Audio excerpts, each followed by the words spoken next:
It's hard to think of any situation in which audiences would complain that a comedy was too funny, an action flick was too thrilling, or a biopic was too accurate. This is what they are meant to be, and as long as they check that box, there's not really a line to cross. Horror films, however, are slightly different. You go to watch a scary movie and you know what to expect, be it gory, psychological, or something else. Again, it has to have enough of what is drawing audiences in, but with this genre comes the risk of taking things too far. Too much gore, too much violence, too much torture, psychological, physical, or otherwise, can and will upset more viewers than not. Yes, it has to come with an element of fear and discomfort, but after all is said and done, it is still a form of entertainment, and it's not uncommon for some films to go way beyond that. Whether actively trying to upset, offend, and shock people, being completely tone-deaf to what is actually being shown to audiences, or crossing the line in terms of violence towards animals and/or children, it is not uncommon for horror movies to upset their target audience. I'm Sean Ferrick for What Culture Horror, and here are twisted horror movies that go way too far. Midsommar. With Hereditary in 2018, Ari Aster announced himself as one of the best newcomers to the world of horror. The film was bleak, it was intense, and it was utterly difficult to watch, though you could argue that it was outdone in all of these departments by Midsommar just 1 year later. The story took Florence Pugh's Dani with her boyfriend Christian and his friends to Sweden for a summer festival. However, what was slowly realised over the course of the film was that this was a ritualistic horror show that few characters would live to see the end of. The brutality of some of Midsommar's scenes is astonishing, with Christian and all of his American pals ultimately dying in a manner of horrific ways, though easily the worst was when 2 of the society's elders had the honour to jump off a cliff to their deaths. When they didn't die on impact, those around them happily finished the job, and no, Aster did not cut away from it. Even outside of the physically disgusting, there were moments up there with some of the most uncomfortable in cinematic history, not least Christian being fed a pie laced with pubic hair as a part of a love spell. Midsommar is a brilliant movie, but probably not one many can stomach to watch too often.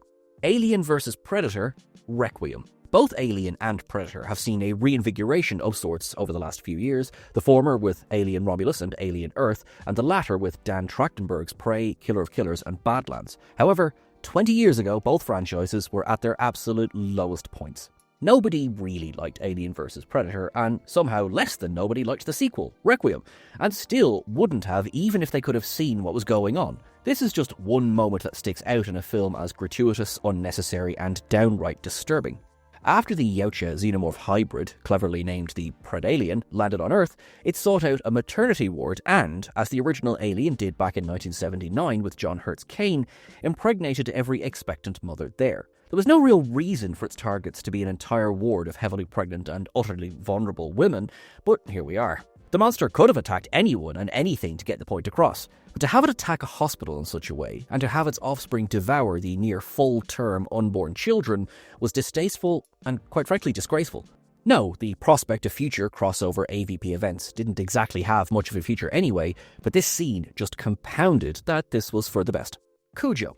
There is an unwritten rule when it comes to violence in movies that generally audiences can tolerate a lot more when it revolves around humans than when it revolves around animals. Whether you're a dog person or not, chances are you'd rather see a person killed on the big screen than man's best friend. That hasn't stopped pets and wild animals alike from finding themselves in the midst of the action, though. Old Yeller is a classic example, and I Am Legend is arguably remembered more for Will Smith's Robert Neville smothering his own dog than a shoddy ending, which is truly saying something. Then there's Cujo. Based on the 1981 novel by Stephen King, the film sees the titular dog contract rabies, much like Old Yeller, and turn vicious. Though, of course, it is no fault of the dog, it quickly becomes a state of kill or be killed. It doesn't matter how many people Cujo attacked. At no point was the dog consciously malicious. Instead, it was an innocent creature overrun by the disease altering its brain. Yes, he had to be killed, but who could possibly have enjoyed such a moment or felt anything but hollow depression afterwards? Hostel. Eli Roth is certainly no stranger to controversy. The Green Inferno may be one of his most infamous projects, but not for the right reasons. But 8 years before that 2013 cannibal movie came Hostel, something seemingly inspired by the video nasty era. The story of Hostel, and of Hostel Part 2 for that matter, since there was very little between them in terms of storytelling, revolved around a group of travellers finding themselves trapped and tortured in Eastern Europe.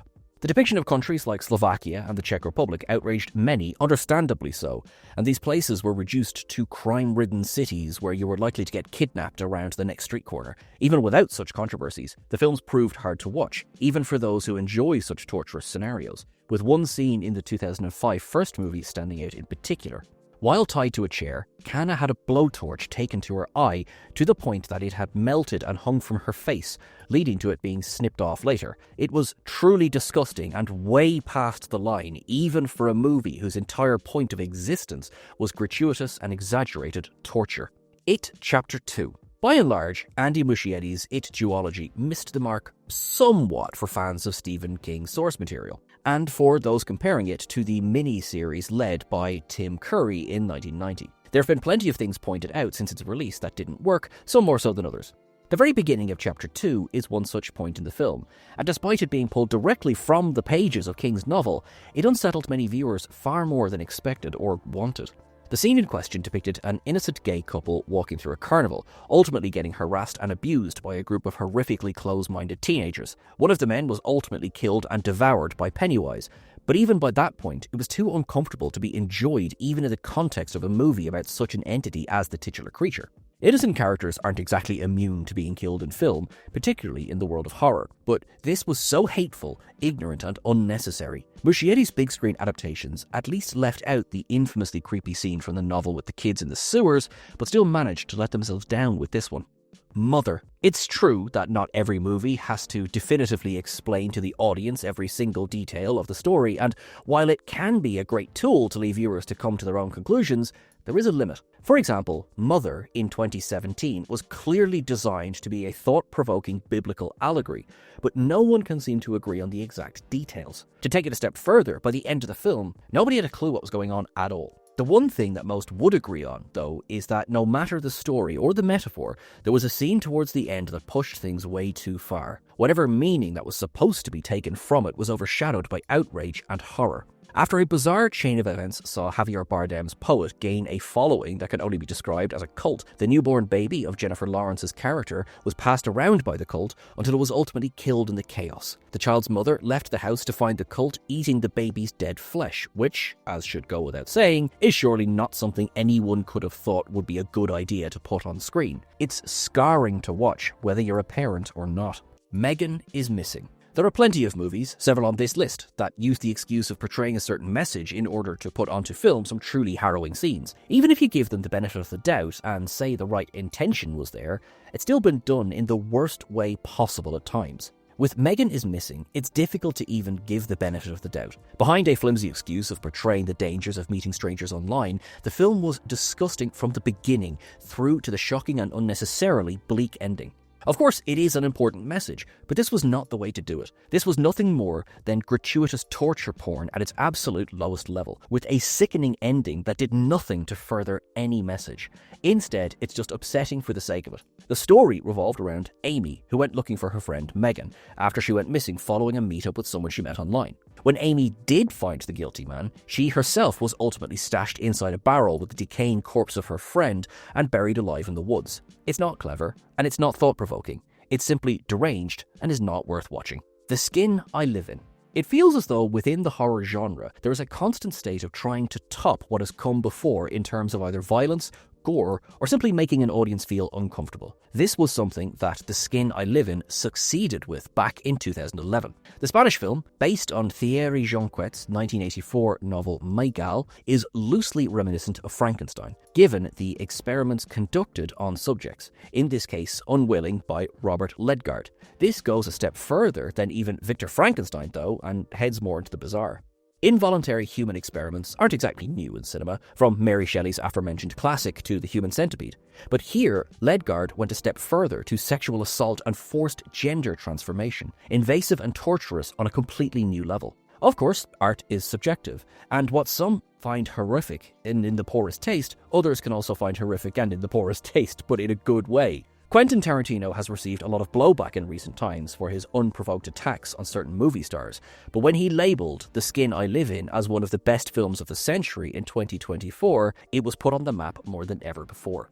Terrifier 3. You may have thought that the window of opportunity for anyone to join the ranks of iconic slasher villains such as Leatherface, Jason Voorhees, Michael Myers, and Freddy Krueger had long since shut. However, a certain jester has been throwing his blood-stained hat into the ring since his debut in 2008. Since then, Art the Clown, portrayed by David Howard Thornton in the Terrifier trilogy, has carried the franchise on his back. It has quickly become famous for its insane levels of graphic horror and the gore, but without the mystifying pull of the psychotic killer clown, it wouldn't be nearly as memorable. This may be why the trilogy has upped the shock value in each of its entries. Terrifier was bad enough, and then what Art did to Ali in the sequel, namely skinning her alive and dismembering her before covering her in salt and bleach while she was still breathing, was too much for many. How does that get topped? How about an opening so brutal that it caused walkouts within the first 10 minutes? This is what happened when Art opened Terrifier 3 by massacring a family in their home while dressed as Santa. And if you thought this was bad, chances are the upcoming 4th installment will be even worse.